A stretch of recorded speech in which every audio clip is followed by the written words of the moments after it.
Dia dihukum bagi semua orang. Demikianlah sekarang tidak ada penghukuman bagi mereka yang ada di dalam Kristus Yesus. Roma 8 ayat 1. Kata penghukuman pada ayat di atas juga berarti penghakiman.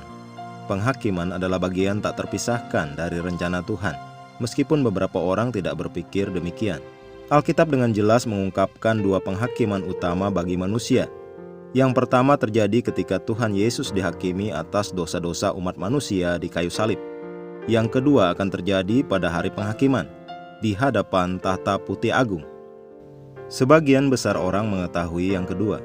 Menurut Roma 8 ayat 1, manusia tidak harus menghadapi penghakiman kedua.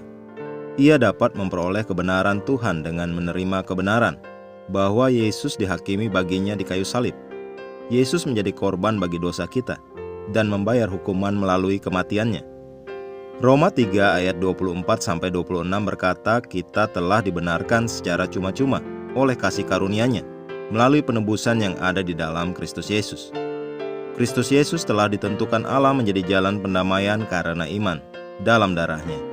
Hal ini dibuatnya untuk menunjukkan keadilan-Nya, karena Ia telah membiarkan dosa-dosa yang telah terjadi dahulu pada masa kesabaran-Nya.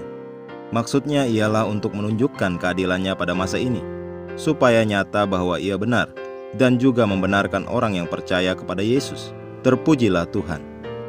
Syukurlah Yesus tidak tetap berada di dalam kubur. Dia dibangkitkan pada hari ketiga. Hari ini siapapun yang percaya kepadanya dibenarkan dari setiap dosa, dipisahkan dari penghakiman. Haleluya. Apa yang Dia capai bagi kita lebih dari sekedar pengampunan dosa. Dia mengantar kita ke kehidupan baru. Kita sekarang memiliki sifat baru. Haleluya. Inilah Injil itu. Sebab jika oleh dosa satu orang maut telah berkuasa oleh satu orang itu, maka lebih benar lagi mereka yang telah menerima kelimpahan kasih karunia dan anugerah kebenaran akan hidup dan berkuasa oleh karena satu orang itu, yaitu Yesus Kristus. Roma 5 ayat 17. Sekarang setiap orang dengan penuh keberanian menghampiri tahta kasih karunia, supaya kita menerima rahmat dan menemukan kasih karunia. Ibrani 4 ayat 16. Tetapi suatu hari nanti tidak lama lagi, tahta kasih karunia itu akan menjadi tahta penghakiman bagi mereka yang menolak keselamatan di dalam Kristus Yesus. Itulah sebabnya Dia mengutus kita untuk memberitahu dunia bahwa harganya telah dibayar untuk keselamatan mereka. Yesus diadili atas nama mereka. Mari kita berdoa.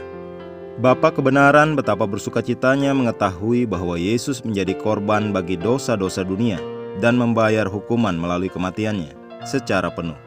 Sekarang aku telah memperoleh kebenaran-Mu dengan menerima kebenaran bahwa Yesus dihakimi bagiku di kayu salib. Aku jauh dari kehancuran atau penghakiman yang bekerja di dunia kegelapan saat ini, karena aku masuk dan hidup dalam kerajaan Anak Allah yang terkasih.